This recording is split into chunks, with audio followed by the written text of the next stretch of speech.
नमस्कार, मी हर्षदा वेदपाठक आणि तुम्ही पाहतात लिमिटलेस मराठी. उद्या आंतरराष्ट्रीय योग दिवस आहे. पंतप्रधान नरेंद्र मोदी यांनी जे एक भारतीयत्व, जी भारतीय गोष्टी आहे, जी भारतीय परंपरा आहे, संस्कृती आहे, यांना जगभर पोचवण्यासाठी जो एक प्लॅन केला आहे, की आराखडा केला आहे, की त्यांची जी योजना आहे त्याच्यामध्ये भारतीय योग जो आहे, कारण योगाचा जन्म भारतातच झालेला आहे. या आपल्या प्राचीन कलेलाच म्हणता येईल, काय म्हणता येईल, 64 कलांपैकी योग ही कलाच आहे. याला जगभर पोचवण्यासाठी त्यांनी जो एक प्लॅनिंग केलं आहे, त्याच्यामध्ये उद्याचा दिवस 21 जून हा आंतरराष्ट्रीय योगा दिवस म्हणून साजरा केला जातो. आज आपल्याबरोबर कांचन समर्थ आहे, तरुण आहे, गृहिणी आहे आणि तिच्याकडून आपण योगाचं महत्त्व, सौंदर्य, तब्येत याच्यासाठी, तसेच योगा हा जो काही गृहिणी अनेक म्हणजे करोनानंतर अनेकांचे जॉब सुटले, तर अनेकांनी योगाला एक काय म्हणतात, एक अर्निंगचं एक मीडियम म्हणून सुरू केलं आहे. त्याबद्दल देखील आपण जाणून घेणार आहोत. कांचन, तुझं स्वागत आहे लिमिटलेस मराठीमध्ये. नमस्ते हर्षदा, धन्यवाद. तर मी कांचन समर्थ, योगा इन्स्ट्रक्टर, योगा गुरु म्हणून काम करते 21 वर्षापासून. मी योग विद्या निकेतन या पद्मश्री श्री सदाशिव निंबाळकर गुरुजींच्या संस्थेतनं शिक्षक म्हणून शिक्षण घेतलं आहे. अच्छा, ते म्हणजे तू फार सुंदर एक इंट्रोडक्शन दिलं, माझा त्रास वाचवला, त्याबद्दल थँक्यू. अच्छा, मला म्हणायचं आहे की योगाभ्यास हा जो प्रकार आहे शरीरासाठी किती महत्त्वाचा आहे आणि टिपिकल आसनं एस्पेशली गृहिणीसाठी काय काय आहेत? योगाभ्यास, लोकांना वाटतं योगाभ्यास हा सगळ्यांना करण्यासाठी नसतो, पण ॲक्च्युली आजार झाल्यावरतीच योगा करायला पाहिजे असं नाही. तर आजार होऊ नये म्हणून पण योगा आपल्या दैनंदिन जीवनात आचरणात आणला पाहिजे. कारण योगामुळे आजकाल माहिती आहे, धावपळीच्या धकाधकीच्या जीवनात मानसिक आणि शारीरिक दोन्ही स्वास्थ्य हरवत चाललं आहे. ते स्वास्थ्य जपण्यासाठी आपल्याला योगाची खूप योग महत्त्वपूर्ण आहे. तर त्याच्यासाठी तुम्ही दैनंदिन जीवनात नेहमी योग आचरणात आणला पाहिजे. काही ठराविक आसने जी गृहिणींसाठी महत्त्वाची आहे? ॲक्च्युली गृहिणींना वाटलं आपण घरकाम करतो म्हणजे आपला योगा होतो, पण तसं नसतं. मनाच्या शांतीसाठी आणि शरीर, आपण जी कामं करतो ती नेहमीच आपण वेगवेगळे शरीराला व्यायाम मिळतात, काही व्यायाम मिळतात, पण काही असे असतात की खास करून योगानेच मिळतात. आणि मनाचं आणि शरीराचं दोघांचं स्वास्थ्य जपण्यासाठी आपल्याला योग आचरणात आणला पाहिजे. रोजच्या 10-15 मिनटं का असेना, रोज तुम्ही योग केला की त्याचा नक्कीच फायदा होतो सगळ्यांना. योगाचा शरीराला अतिशय उत्तम फायदा होतो जसं म्हटलंस, पण सौंदर्यासाठी योगाचा कसा फायदा होतो आणि कसा करून घ्यायला पाहिजे तो?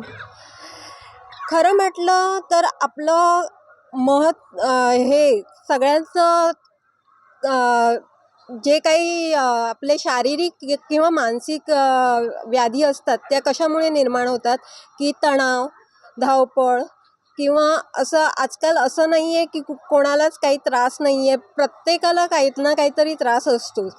तर मेडिटेशन हा एक उत्तम उपाय असतो त्याच्यावरती, की आपण धकाधकीच्या जीवनातनं थोडा वेळ स्वतःसाठी 10 मिनटं का होईना स्वतःसाठी काढून मेडिटेशन करून आपण स्वास्थ्य मिळवू शकतो.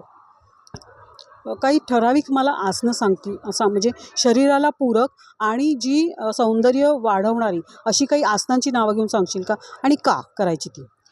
हो, नक्कीच सांगेन. महत्त्वाचं म्हणजे कपालभाती ही एक क्रिया पण आहे आणि प्राणायाम पण म्हणतात, शुद्धिक्रिया आणि प्राणायाम. कपालभाती म्हणजे काय? कपाळाची सगळी रंध्र आपल्या आतमधून शुद्धी होते. आपण साधा श्वास सोडतो त्याच्यात कसे पूर्ण हे होत नाही, ह्याचं उत्सर्ग होत नाही, ह्याचं पूर्ण आतून ती शुद्धी होते. त्याच्यामुळे असं तारुण्य मिळवण्याचं एक प्राणायाम म्हटला जातो कपालभाती. तर तुम्ही रोज कपालभाती ठेवलत ना, तर बरेचसे तुमचे शारीरिक पण आणि मानसिक पण आजार दूर होण्यास मदत होते आणि चिरतारुण्य लाभण्यास पण मदत होते. वाव. आणि त्याखेरीज आणखीन कुठलं आसन आहे? मला असं मी ऐकलेलं काही लोकांकडून की तुम्ही जर का ते सूर्यनमस्कार केले तर फायदा होतो. हो, सूर्यनमस्कारामध्ये काय, एकाच वेळेस 5-6 आसनं लागोपाठ येतात, त्यामुळे रोज बाकी काही लोकांना जमत नाही. तसे वेगवेगळ्या कुठलाही योगा केला, कुठलंही आसन केलं तरी थोडा एका शरीराला तर दुसऱ्या शरीराला जास्त असा प्रत्येक आसनात फरक पडतोच. काही पोटासाठी असतात, काही पाठीसाठी असतात, पण सर्वांग शरीराला ह्याचा उपयोग होतोच. पण सूर्यनमस्काराने काय एक शृंखला 5-6 आसनांची एकात होते आणि त्यामुळे वेगवेगळी आसनं करण्यापेक्षा तुम्ही एकाच 12 एकाच सूर्यनमस्कारमध्ये 12 प्रकारची आसनं 6 प्रकारची आसनं डबल ह्याच्यातले आल्यामुळे ती रोजची होतात आणि व्यवस्थित सगळ्या शरीराला त्याचा फायदा होतो. बरं, मी आता मगाशी म्हटलं की करोनामुळे अनेकांच्या नोकऱ्या सुटल्या, तर अनेक जण काय काय छोटे मोठे बिझनेस करतात. तो योगासाठी पण आता अनेक जण तयार होत आहेत ॲज अ योगा इन्स्ट्रक्टर. पण तुझ्याकडे एक पण मी अभ्यास आहे, एक अभ्यास आहे. 21 वर्षाचा तुझा अभ्यास केलेला आहे तू. तर हा yoga as a part time business याच्यावर काय सांगशील? Yoga is a part time business चांगली संकल्पना आहे. पण मी हे म्हणणार नाही की योगा तुम्ही हे करोनाच्या वेळेस झाला म्हणून ते ऑनलाईन वगैरे.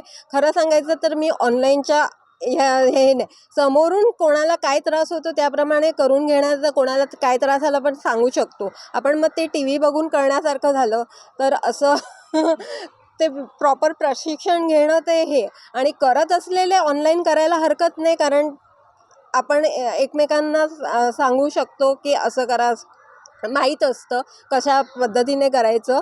तर त्यामुळे ऑनलाईन चांगलं हे आहे, पण फिजिकल जितकं समोरासमोर जितकं चांगलं आपण प्रशिक्षण घेऊ शकतो रेग्युलर प्रॅक्टिससाठी ऑनलाईन नक्कीच चांगलं आहे, काही प्रश्न नाही. पण पहिली शिकायचं तर व्यवस्थित शिकणं मला तरी योग्य वाटतं. हा बिझनेस म्हणून तू कसा पाहते, किंवा पैशाचं एक स्रोत म्हणून कसा पाहते योगा शिकवणं?